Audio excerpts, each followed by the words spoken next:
In Shulchan Aruch, Maran requires one to wash their hands with a cup, each hand 3 times, like one would wash before eating bread for a wet food.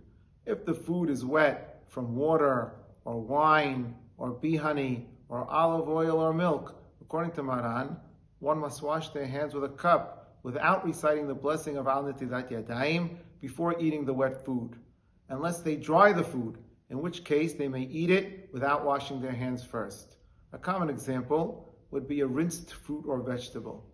There are some authorities that do not require washing for wet food in our times, because there are certain laws of purity that we do not observe now, since they apply to the Beit HaMikdash.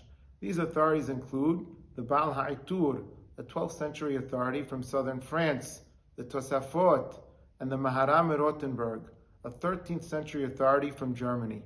Maran did not rule like those authorities, but rather like Harambam, the Rosh, and most of the other authorities who do require washing before wet food, even in our times. However, the Magen Abraham, an important 17th century authority from Poland, quoted the Lechem Hamudot, who also lived in Poland in the 17th century, who wrote that the custom of the world is not to wash for wet foods, and they have authorities to rely upon. And therefore, many Ashkenazim are lenient and do not wash their hands before eating a wet food. What was the custom in Syria? The general rule among Syrian Jews is to follow the rulings of Maran and Harambam, both of whom require washing before a wet food.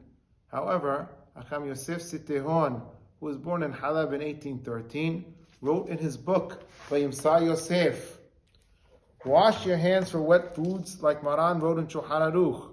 But now we are lenient with this, as was written by the Lechem Hamudot, based on the Tosafot, and quoted by the Magen Abraham. And this was also written by the Maharam Rothenburg. But we are careful with this when we dip the karpas on the night of Pesach. And one who is always careful with this is holy and should be praised. But one should not appear arrogant as a result of this stringency.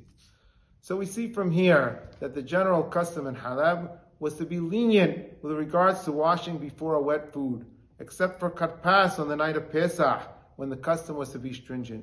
And while Arking Joseph Harari praises one who is stringent upon themselves, he cautions them to be careful about being stringent in front of others who follow the general custom, since it is not appropriate to appear as if you are better than others who observe the accepted practice.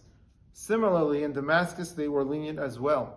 In a manuscript quoted in the Sha'ar Binyamin Haggadah, Hacham Yaakov Antebi wrote regarding the custom of Damascus. The Tosafot wrote that the custom of the world is not to wash for a wet food. And this was our custom since that time, before the ruling of Maran, and the custom never changed.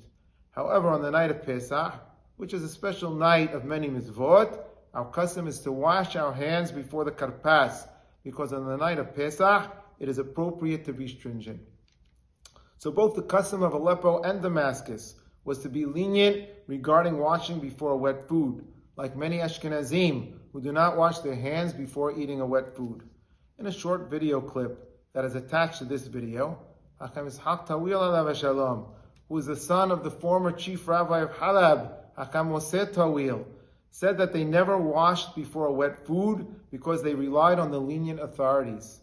Rabbi Shlomo Antevi Saka also asked Rabbi Yosef Hayim Shehebar, who said that his father, Rabbi Yitzhak Shehebar alav shalom, did not wash his hands before eating a wet food.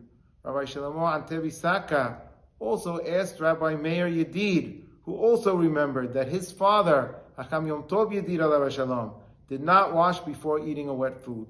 So while the general rule in Syria was to follow the rulings of Maran and Harambam, with regards to washing hands before eating a wet food, the custom was not to wash, based on the opinion of the Tosafot and a few other authorities who do not require washing before wet foods in our times.